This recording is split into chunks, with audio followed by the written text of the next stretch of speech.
Frequentemente eu tenho recebido aqui no canal Pesquise perguntas semelhantes que me levam a uma mesma resposta. Olha aqui embaixo um comentário recente do Antônio Matos querendo saber que teste utilizar quando você tem dois grupos que são avaliados em vários momentos diferentes. E nesse caso não precisa ser só dois grupos, pode ser 3 ou mais, mas esses mesmos grupos são avaliados em vários períodos. Pode ser no início da pesquisa, um mês depois, um ano depois, 2 anos depois. Então é uma análise um pouco mais complexa de um desenho de estudo complexo, em que um fator de estudo é o fator grupo em vários níveis, isso vai depender do número de grupos que você tiver, e o segundo fator de estudo, que é o fator tempo, em 4, 5, 6 níveis, dependendo dos períodos de tempo em que você avaliou a sua amostra. Com uma particularidade, esse segundo fator, que é o fator tempo, é, do ponto de vista estatístico, uma análise pareada ou uma análise repetida.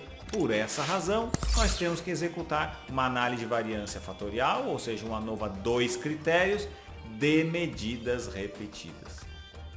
No final das contas, você pode se desesperar e até ter um pouco de emoção, mas o que sobra é o fato de que na pesquisa só há lugar para a razão. Vem comigo que eu te mostro o ANOVA 2 de medidas repetidas. Bom, então com base no que eu expliquei, eu quero que você imagine essa situação hipotética em que eu tenho grupos que eu quero comparar a glicemia. Que grupos são esses? Os grupos dos 4 tipos sanguíneos. Se eu for só comparar eles, eu faria uma análise de variância, mas não é tão simples assim, porque eu vou comparar esses 4 grupos em 3 momentos, no início da pesquisa, um mês depois e 2 meses depois. Por isso, uma ANOVA 2 de medidas repetidas. Para fazer a análise, você vai clicar em ANOVA de medidas repetidas, clique em OK, seleciona as variáveis, a variável de grupamento é o tipo sanguíneo e as 3 variáveis dependentes no início, um mês e 2 meses depois, clique em OK. No ANOVA de medidas repetidas tem uma diferença, você precisa dar um nome a esse fator, que é o fator tempo ou a medida repetida. Então você clique aqui em Entre Efeitos e chame esse fator de fator tempo. Clique em OK e depois OK.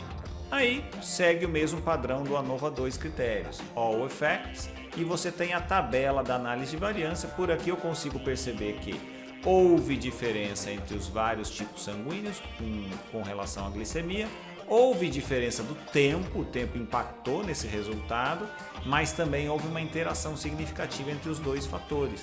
E eu já disse para vocês, quando a interação ela é significativa, essa predomina na análise de comparação múltipla.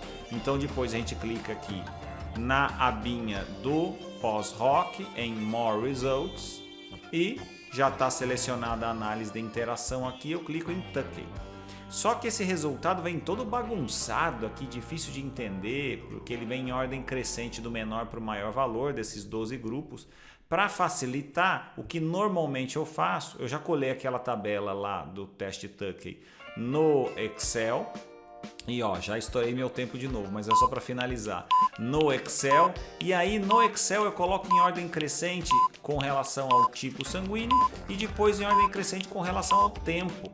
E aí fica mais fácil de você conseguir perceber as diferenças que você tem entre os tempos dentro de cada tipo sanguíneo e as diferenças entre os tipos sanguíneos dentro de cada tempo. É isso que a interação te permite avaliar. Claro, eu não vou detalhar nesse caso aqui porque é um modelo fictício, mas você tem que fazer essa análise destrinchada dos fatores quando houver interação e dessa maneira pelo Excel fica muito mais fácil. Tudo bem? Boa sorte então quando você for realizar o seu ANOVA 2 de medidas repetidas. Eu te vejo na próxima semana, mas até lá nunca se esqueça, pergunte, mas para responder, pesquise.